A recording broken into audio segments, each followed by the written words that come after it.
Your friendly neighborhood Spider-Man episodes 6 through 8. Duel with the Devil, Scorpion Rising, and Tangled Web. Yes, let's talk about it.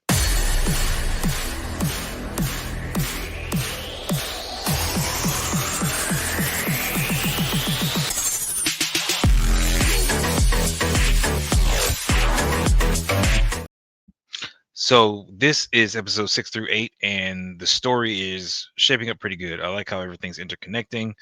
I do love how they're bringing in different elements from the 616 universe.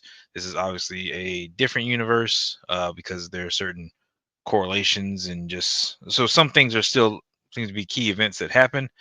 I can't confirm that this is not 616 or wherever this is taking place. It just seems like everything is different specifically because of how Peter got bit, where the spider came from, all that kind of stuff. But I digress. The show is good. Like I enjoy the way the story is being told, and I'm excited to see whatever they come up with for the finale because it seems like things are shaping up to be pretty big, as you can see by the thumbnail. So let's get into it. All right, first episode is Duel with the Devil. Obviously, Daredevil is playing a good role in this. He was slated to show up, I guess, with the trailers or so like that. I don't ever watch the trailer, so again, it was a surprise to me as watching it. We see Lonnie get kicked off the football team because he's still not doing what he's supposed to do as far as school is concerned. He's ignoring Pearl. Peter, Nico, and Harry, they're hanging out and they're trying to build that relationship and that bond, but they're still having issues with that. And it's mainly due to Nico kind of being standoffish, and Peter's not really sure why. Lonnie and Dre are fighting with each other because again, Dre was like, "You got a lot to lose doing this. I didn't. That's why I did it. But you're trying to protect me and you do it, and now you're in that situation." Doesn't make any sense. Which I agree that, yes, he definitely had more to lose, but again, he's trying to protect his little brother. Like I can, resonate with that very well. Like you want to take care of your family, you'll do whatever you can. He's not thinking in the moment when he did everything, but now because seems like there's a family being built around him, he's more apt to stay, especially when you've gone through traumatic freaking things such as, you're doing a gang brawl and all this other kind of stuff. So Lagos was mentioned over there with Secretary Ross. So all the Sokovia Accords and all that kind of stuff, we know that all that's in play. And they mentioned that Captain America is on the run, and we know that Iron Man is, you know, part of the Sokovia Accords with Ross. So all that stuff is still taking place within this universe.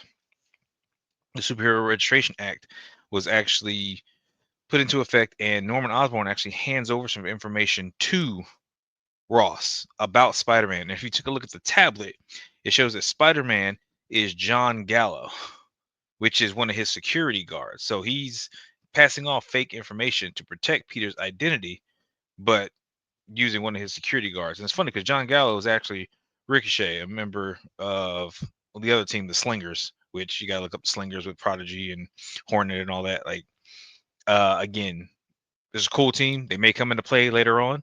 So again, there's lots of people that are just kind of being cameoed, name dropped, or whatever the case may be. We don't know if we're going to get anything more with it, or if it kind of is just like, hey, that's Easter egg, and kind of go from there. But uh, this does set up because we get alarms and stuff going off at Oscorp, and that's where we got to go find Daredevil, who's broken into Oscorp to find out some information. Peter decides to confront him. He ends up having to leave his friends, who he's trying to hang out with, and trying to get them to get to know each other. He leaves to go handle business at Oscorp. While he's going to handle business, they're trying to talk. Harry says he's into tarot because he sees her cards, and like all that kind of stuff, and attempts to do it, but he's into it, but it's more of a fashion accessory. Where we know Nico is more in tuned with all things magical and everything within that realm. So of course, when he kind of plays it off as kind of like, hey, I just do it for fun, or kind of thing, she wasn't too happy about that, and that kind of rubbed her the wrong way. While that's going on, of course, you have Spider-Man who's having to face off with Daredevil on a rooftop fight, which is pretty good. And the role of Daredevil is reprised by Charlie Cox. So I was very glad to see Charlie Cox still in that role, still playing Daredevil. And again having that interaction with Spider-Man, which we've seen him have in the other movies and stuff. And again, his series is coming up, so it's a great plug for his series coming up, which is supposed to be like somewhere between 18 episodes roughly, starting in, I think, in March. We just got to see. Hopefully, nothing gets pushed back or delayed. So it's great to see. Daredevil obviously shows that he's older and he's got more skills, especially when it comes to fighting, and manages to knock Peter out. He go ahead and he takes off with whatever he needs, and we find out more about Oscorp's past relationship with Otto and how they used to work together. You know, Nico ends up finding out about Peter's secret because, again, Nico and Harry just left her to talk, and Harry's like, "You know all the secrets?" She's like, "Yeah, I know all of them," and proceeds to spill the beans, inadvertently telling her that he's Spider-Man, and she kind of laughs it off until she grabs his backpack, and his Spider-Man mask easily falls out of the bag, which was not very secured. And yeah, she finds out that he is Spider-Man. As upset, storms off, and we see that Scorpion is getting suited up with his tail, and he is getting ready to go. This is where we are getting Matt Gargan getting full on as the Scorpion. Otto was doing all the work and setting up, which again, it's to my, Sinister Six. It's got to be coming at some point, right? So that was that episode. The next episode, Scorpion Rising. So Nico is still ignoring Peter. Pearl is trying to talk to Peter about kind of the things that are going on. The 110th is bringing in weapons to defend themselves because everybody's been kind of on edge since the brawl, and it seems like the Scorpions have been kind of tailing some of the members and trying to find out what's going on. They eventually end up finding out where their hideout is, so a planned attack is imminent. And in the process of this, we get some Easter eggs about like the spectrometer to hunt for gamma radiation, because Peter's able to figure out that it's partly a gamma signature that some of these weapons that Otto is making is emitting. So because of that, there's a lot of danger with stuff being fused. You don't have fused to people and being permanently a part of people. So that's kind of where they're going, where some of these don't have to do with some of these are going to be having to do with the fusing, like what you see in the old Spider-Man movies and different things, like Otto having the arms with that. All that stuff was fused to him, and he's unable to get it off. So it's more likely going to be the same situation with everyone who's using his tech to a degree that causes some type of overload. So setting spectrometers on the roof, which you heard that with Bruce Banner talking about doing all that to calculate for gamma radiation. And in the process of that, Otto Otto was unable to do the things that I gotta say it. Osborn didn't want to do the things that Otto wanted to do to get things done. Like, he made the joke that Otto still hasn't harnessed the power of the sun, which again, that's a reference to Doc Ock freaking from the old movies, as something that he wanted to do. Because Oscorp wasn't on board with that stuff, that's kind of one of the reasons they broke ties. And with that being said, they haven't really done anything, but they had a lot of technological advancements together. And I don't know where all the tech come from, because again, some of their tech was similar. Where all the tech and stuff came from, as far as what's been shared and what Otto's kept to himself. So we're gonna kind of see, because again, we know that Osborn is Goblin. Like, he is the Green Goblin, and we'll possibly see that at some point. You see, that's kind of what it seems to be ramping up to be.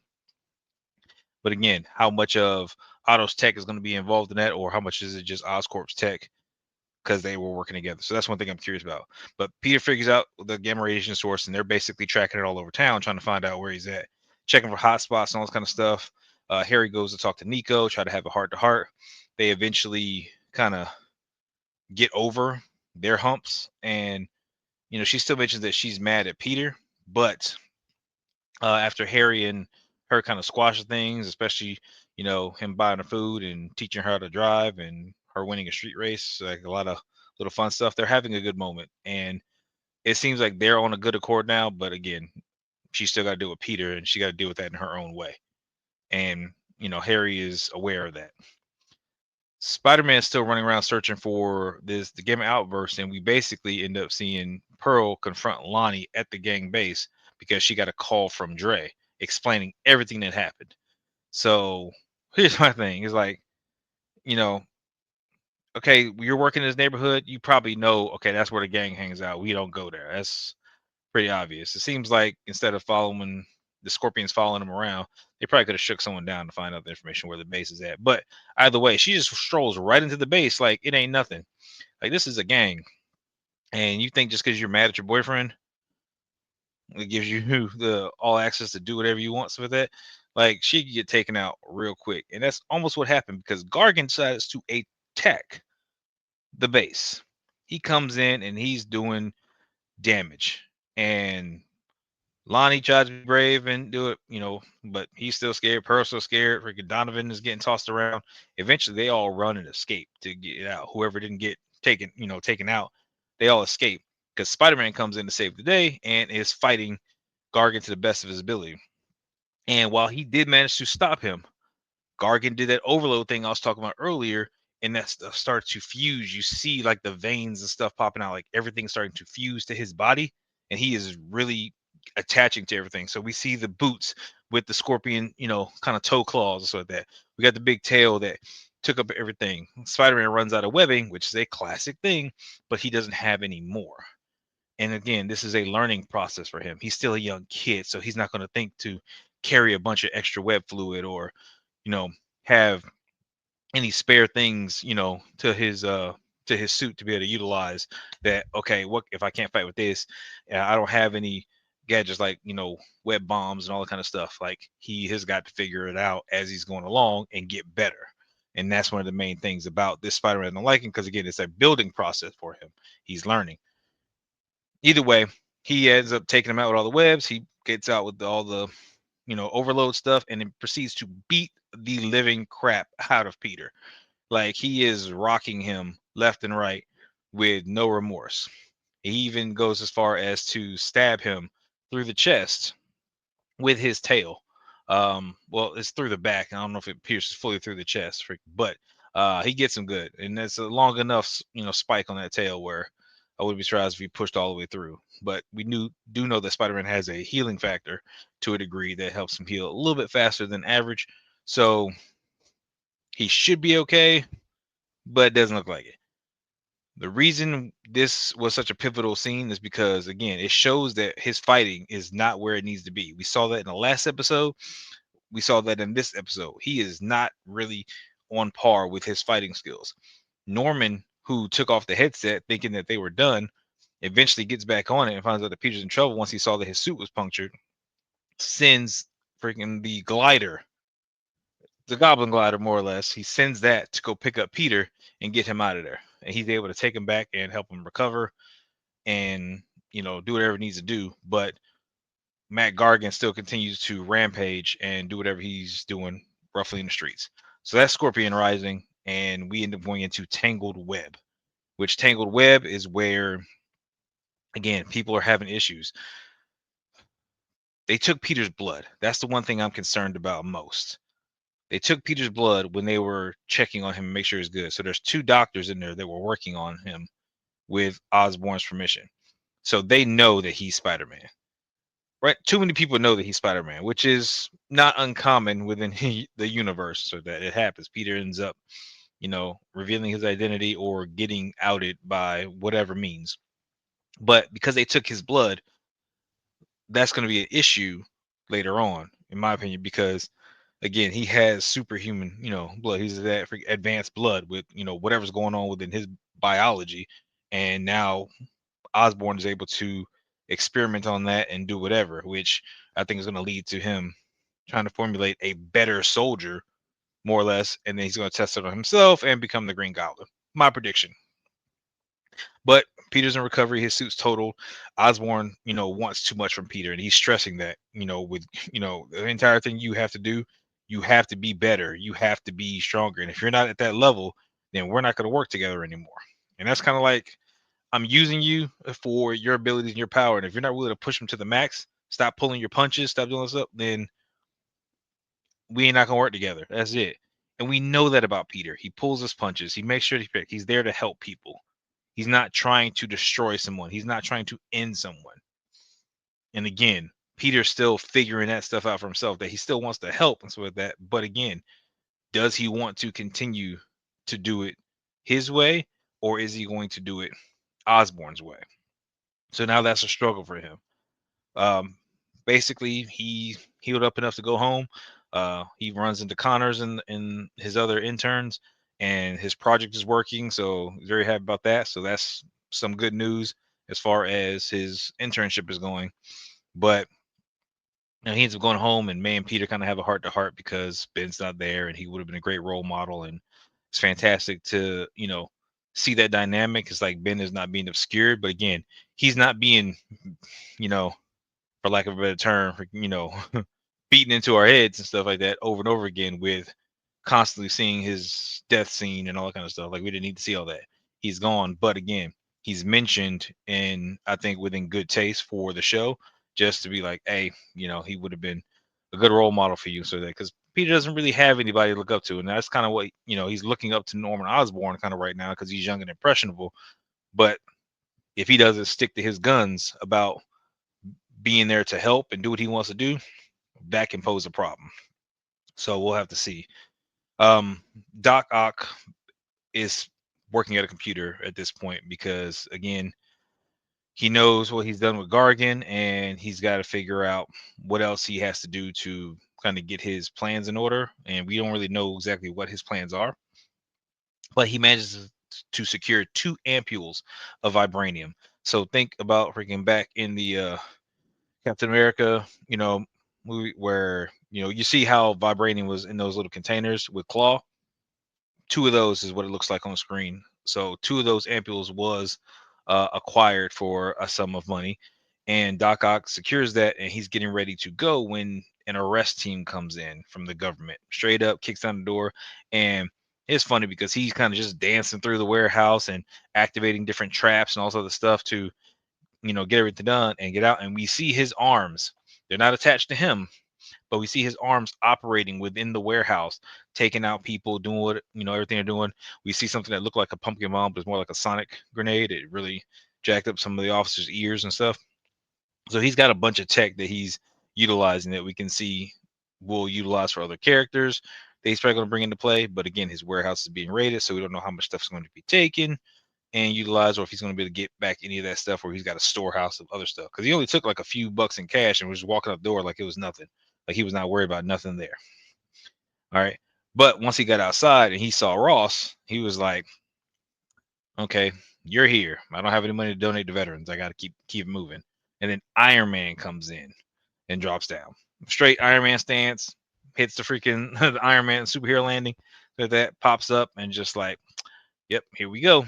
And Doc Ock is like, I'm not messing around with Iron Man. And he concedes and gives himself up.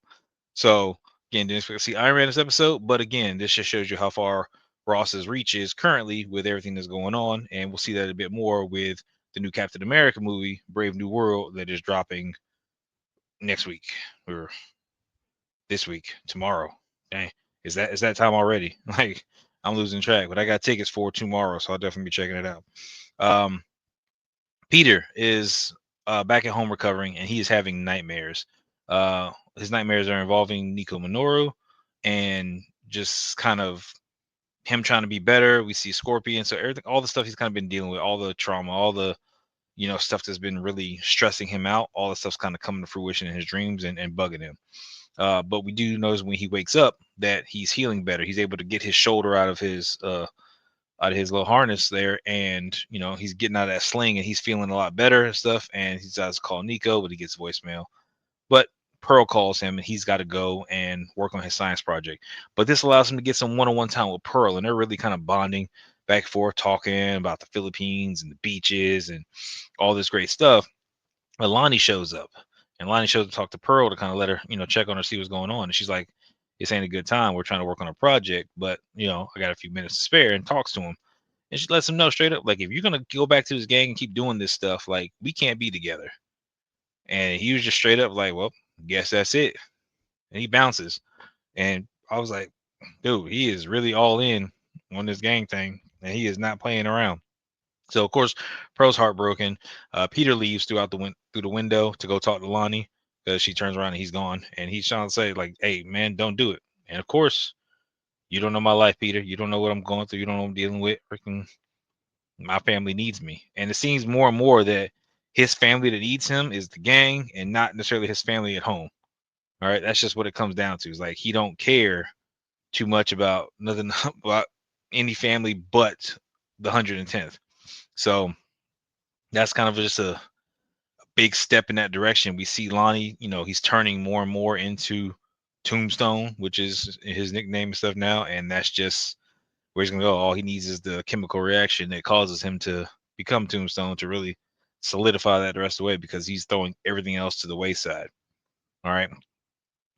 Back with Osborn again, Peter's trying to talk to Osborn and let him know, like, hey, I'm still trying to figure this thing out. And Osborn straight up, with great power comes great respect. Not responsibility, respect. Because again, you got to make people respect you. You got to make people fear you. You got to make people give you what's owed to you. That's kind of his mantra and what he's kind of been going through throughout his lifetime to make sure that he gets what's his. We know Peter's not that way. With great power comes great responsibility is his thing. And it's going to take time for him to understand the responsibility part throughout the rest of, the season, more than likely. And he'll actually be able to become him. Later on, we see the 110th getting some information from, like, Chameleon. It's like, cool. He's able to get information and do whatever, whenever. So it's, hey, we're about to go hit Gargan. We know who did it. We're going to go find out, or, who did the stuff. Maybe we'll get some weapons, we'll get some gear, and some stuff will go from there.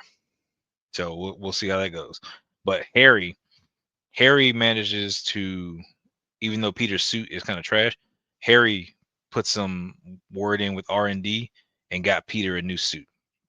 And that's where we kind of see in the reflection, we see the classic Spider-Man suit is kind of coming to fruition. So we should have that suit real soon, next episode, and Spider-Man should be back in action doing his thing, but doing it under his own guys, like his true Spider-Man, not the Norman Osborn Spider-Man.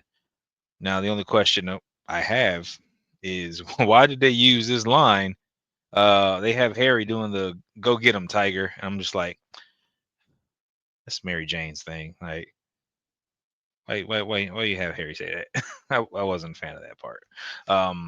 Because I am hoping to see Mary Jane at some point down the line, so that if this is an ongoing series and this series continues to do what it is, then I would love to see Mary Jane at some point. Um, But all in all, the episodes are great. Again, there's 8 episodes out right now. So again, if you haven't watched them, you need to watch them all. I would love to hear your thoughts in the comments. Who else you think is showing up? What other cameos are going to happen? What do you think is going to happen as far as the ending, the season finale? How are they doing it? I can't remember how many episodes this is supposed to be.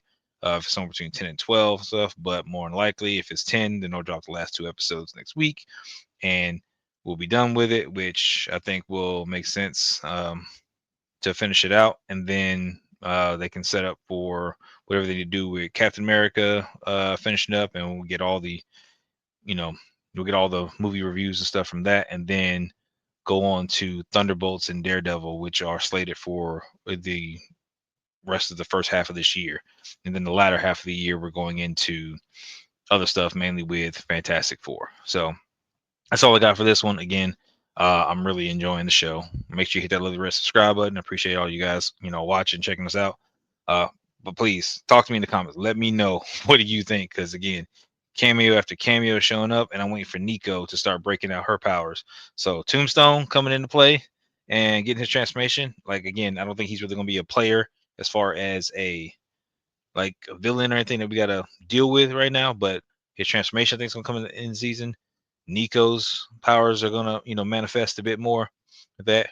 Norman pushing into the Green Goblin range with that.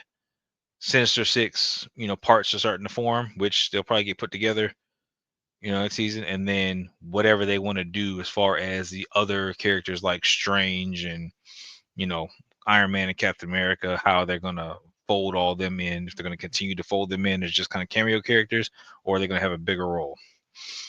We'll see. So until then, I'll catch you guys in the next one.